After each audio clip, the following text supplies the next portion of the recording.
Dear students, today we are beginning the new unit and that's the electronic payments. So now we'll see some concepts and a little introduction about the topic electronic payment. This electronic payment word in short it is said e-payment. So all kinds of payments that are made through the electronic gadgets are could be understood as a electronic payment or e-payment. So let's move with this explanation. So electronic payment systems are proliferating in banking, retail, healthcare, online markets, and even government. In fact, anywhere money needs to change hands.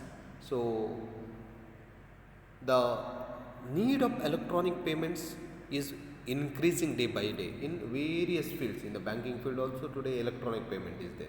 In the retail sector also electronic payment. Health sector, if you go to hospital also you pay through the electronic mediums. In online markets also you pay electronic medium. Then even the government payments, the taxes and all many other payments today you make through the electronic medium. So wherever money needs to be changed, you make the payment through the electronic mediums.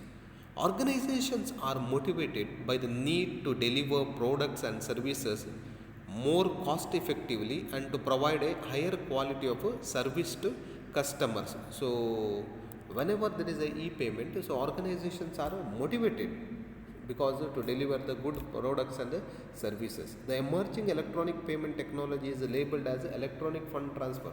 You may be very familiar with the word today EFT. Whenever you go to the bank or in your mobile, you will find a fund transfer, electronic fund transfer. Just for your information, sometimes you will be hearing electronic payment, e-payment or EFT, electronic fund transfer. What it is? What do you mean by EFT? Electronic fund transfer is defined as any transfer of funds initiated through an electronic terminal, telephonic instrument, or computer or a magnetic tape so as to order, instruct, or authorize a financial institution. So, electronic terminal, telephonic instrument, computer, or magnetic tape. Even your debit cards, credit cards, they have a magnetic tape. So, and why you are using them? You are using them to order, instruct or authorize a financial institution. This is some information of electronic payment. Let's move to the next slide. Electronic payment is a financial exchange that takes place online between buyers and sellers. The content of this exchange is usually some form of digital financial instrument such as encrypted credit card numbers, electronic checks or digital cash, that is backed by a bank or an intermediary or by a legal tender. There should be a legal tender or a bank or an intermediary institute which makes the payment. Now take example, you are using a debit card. So debit card is always connected with a bank. You are using a Google Pay. So there is a corporation, Google. So that will take your money and makes the payment. So there is a legal tender or a bank or an intermediary in electronic payment. E-payment is a subset of e-commerce. It's a part of e-commerce. It is a subset of an e-commerce transaction to include electronic payment for buying and selling goods or services offered through the internet. Let's move to the next slide.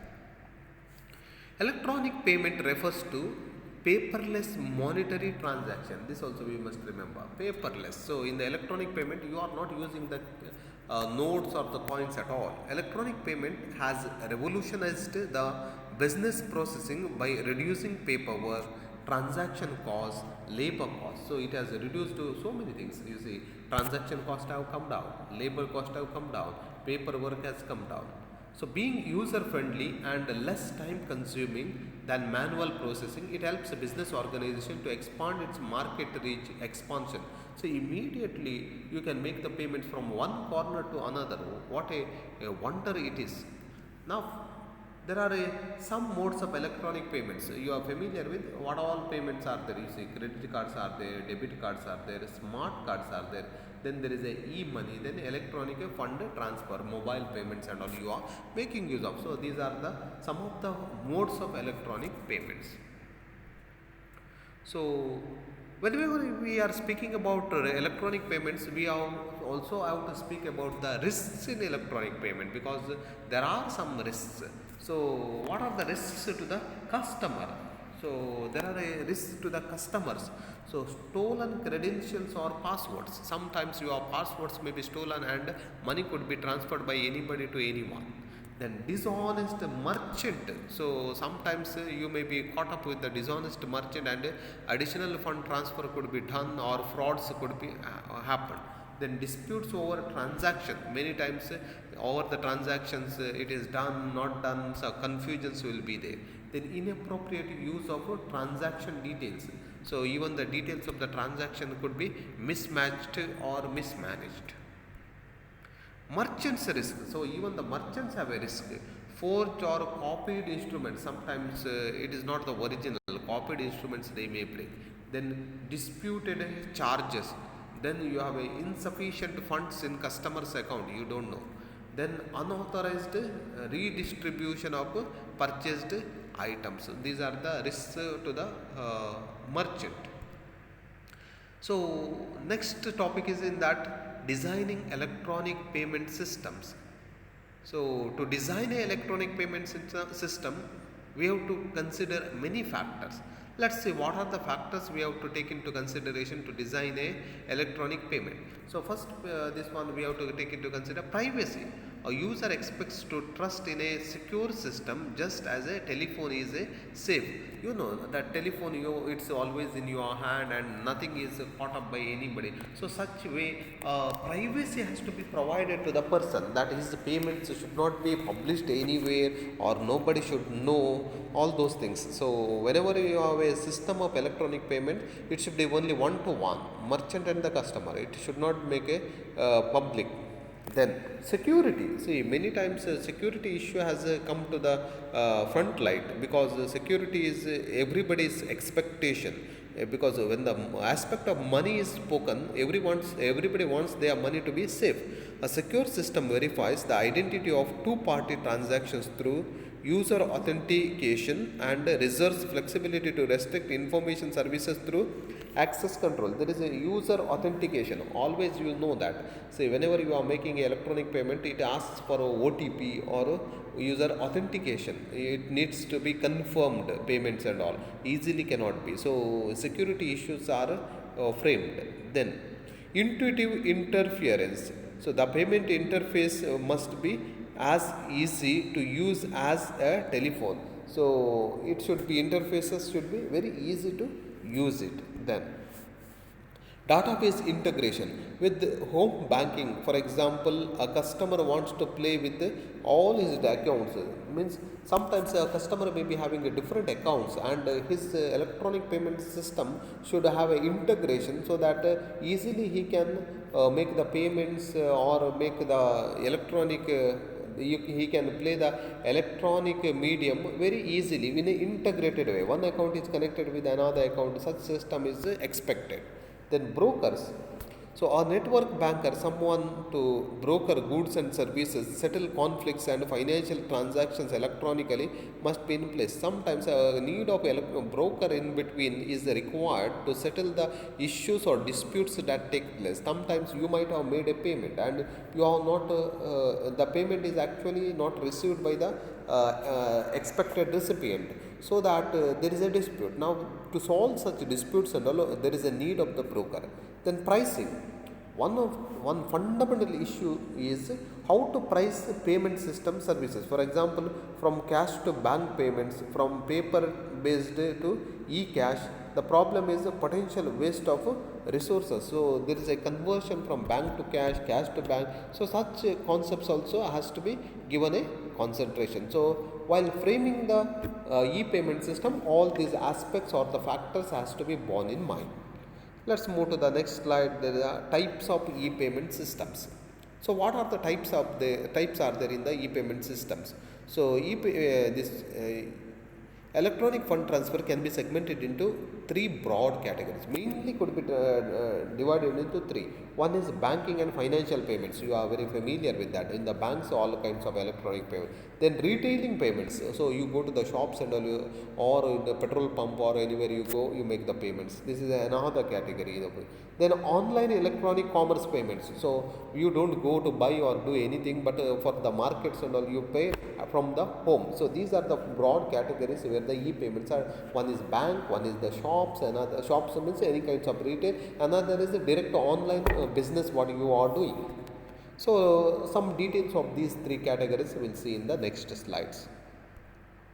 So banking and financial payments, large scale or wholesale payments. So it is not only the small payments. So large scale also, bank to bank transfer also possible. From one bank to another bank you are transferring. Small scale retail payments. So you go and buy something and you pay through the mobile or a credit card, debit card.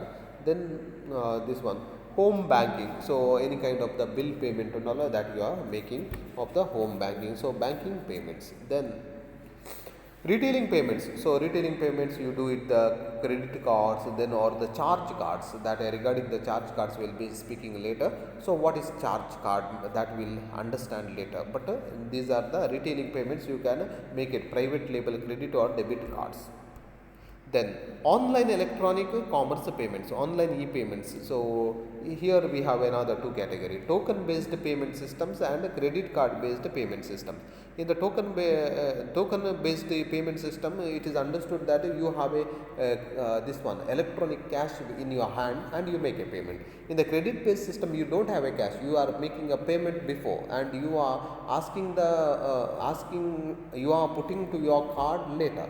So what are they? See, electronic cash it may be, or the electronic checks, or the smart or debit cards are the token based payments. Credit card based payments are encrypted credit cards or a third party authorization numbers. Third party here you require because somebody is paying on behalf of you, or a credit card because it is a credit based. You actually do not have money but you are making a money. In the token based you have already money and you are making a payment. So these are the online commerce payments. So three categories you saw: banking or financial payments, then retail payments, and online commerce payments. Next we will see the benefits of utilizing an electronic payment system.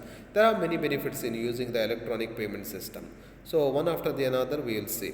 First one, day sales outstanding improvements. So day sales outstanding improvements. For suppliers, an electronic payment system can immediately improve day sale outstanding numbers by allowing them to electronically receive and process payments from commercial customers.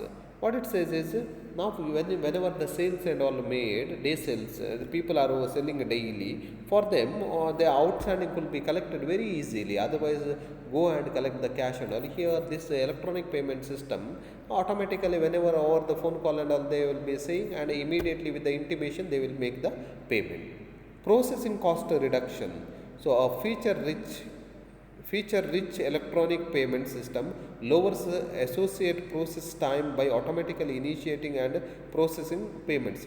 Now you just take example in the banks and all. If you make the digital payments or the electronic payments, they don't have a work of calculating your notes, taking the money, the person is sitting there. Automatically bank itself calculates and gives. If you are taking a cash, you just see what is the process cost, how much is there, and calculation. Sometimes missing those things, you require a machine to calculate the notes. All those things are. So processing cost is reduced in the electronic payment. Then minimize overdue payments. So a best in class electronic payment system accelerates credit and collections by giving customers, collections groups, and internal customer service departments greater visibility into payment status. So what happens is here because of the credits and all are given, so everything is counted, and the credit card payments intimations are sent, and once that validity is over and all, they have to make the payments. Simplify dispute management.